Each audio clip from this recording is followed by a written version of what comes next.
Hai sahabat YouTube semuanya, Assalamualaikum warahmatullahi wabarakatuh. Apa kabar sahabat subscriber, para pemirsa YouTube dimanapun Anda berada? Semoga senantiasa sehat, sukses, bahagia, dan penuh berkah. Amin ya robbal alamin. Jumpa lagi bersama pengacara santuy. Di video kali ini teman-teman, saya akan membahas terkait dengan bagaimana sih tata cara rujuk dan bagaimana ketentuan hukumnya. Dalam hal ini, saya akan mengacu kepada kompilasi hukum Islam. Tata cara rujuk berdasarkan kompilasi hukum Islam. Jadi ada beberapa pertanyaan terkait dengan rujuk. Di antaranya, boleh nggak gugatan cerai yang diajukan oleh istri, kemudian setelah bercerai rujuk kembali, itu bisa atau tidak? Kemudian bagaimana sih tata cara rujuk sesuai dengan ketentuannya? Nah, simak video ini sampai dengan selesai. Yang baru nemuin channel Pengacara Santuy Official, sebelum dilanjutkan jangan lupa like, komen, dan subscribe.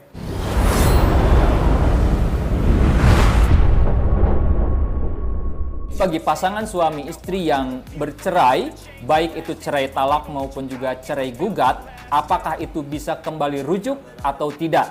Nah, baik teman-teman sekalian, berdasarkan ketentuan yang diatur di dalam kompilasi hukum Islam, ada perceraian yang kemudian bisa rujuk kembali dan ada yang tidak bisa dilakukan rujuk. Nah, oleh karena itu kita langsung bahas saja ketentuan-ketentuannya yang diatur di dalam kompilasi hukum Islam. Yang pertama, seorang suami dapat merujuk istrinya yang dalam masa iddah. Nah, jadi rujuk itu dilakukan dalam masa iddah, di mana mantan istrinya masih dalam tenggang waktu iddah yang lamanya sekitar 3 bulan. Nah, itu adalah ketentuan pertama. Kemudian, rujuk dapat dilakukan dalam hal-hal sebagai berikut. Kalau misalkan perceraiannya karena talak, dalam artian suami yang mentalak istrinya, maka itu dapat dilakukan rujuk. Kecuali talak yang telah jatuh 3 kali. Nah, kalau misalkan talaknya tersebut sudah talak 3, itu tidak bisa rujuk. Rujuk itu secara sederhananya dapat kita artikan sebagai kembali atau balikan lah, istilahnya seperti itu ya teman-teman. Kemudian putusnya perkawinan tersebut berdasarkan putusan pengadilan dengan alasan-alasan selain zina dan khuluk.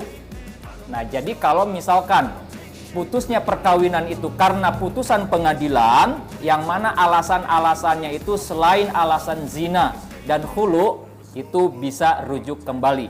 Tapi kalau alasannya karena memang berzina, karena khulu, nah khulu itu adalah istri yang menggugat cerai. Nah, itu tidak bisa rujuk, tapi harus akad nikah kembali.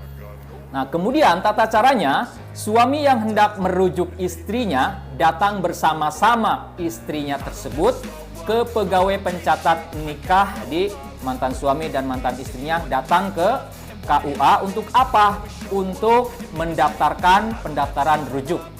Kemudian rujuk dilakukan dengan persetujuan istri di hadapan pegawai pencatat nikah. Jadi mantan istri harus memberikan persetujuan di hadapan pegawai pencatat nikah di kantor urusan agama tersebut.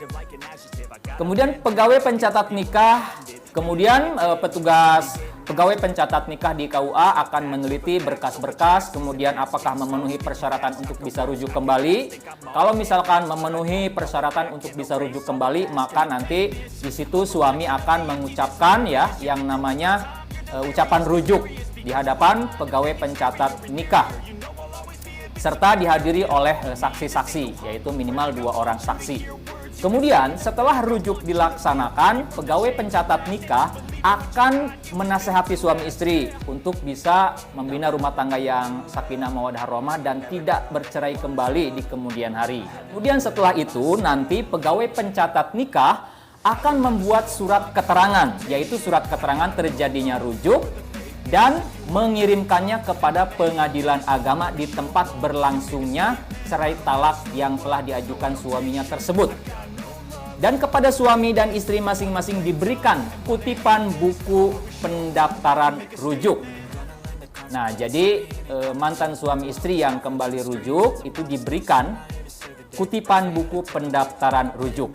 Kemudian setelah suami istri tersebut rujuk dan mendapatkan buku pendaftaran rujuk, maka kedua pasangan suami istri yang tadi rujuk kembali itu mendatangi atau datang kepada pengadilan agama di tempat perkawinannya diputuskan karena cerai talak dengan membawa bukti-bukti pendaftaran rujuk. Jadi setelah pasangan suami istri ini rujuk kembali, semua administrasi telah dipenuhi dan dicatat di kantor urusan agama. Kemudian pasangan suami istri ini datang ke pengadilan agama di mana dulu perceraian dengan cerai talaknya itu diajukan dan diputus di pengadilan agama tersebut.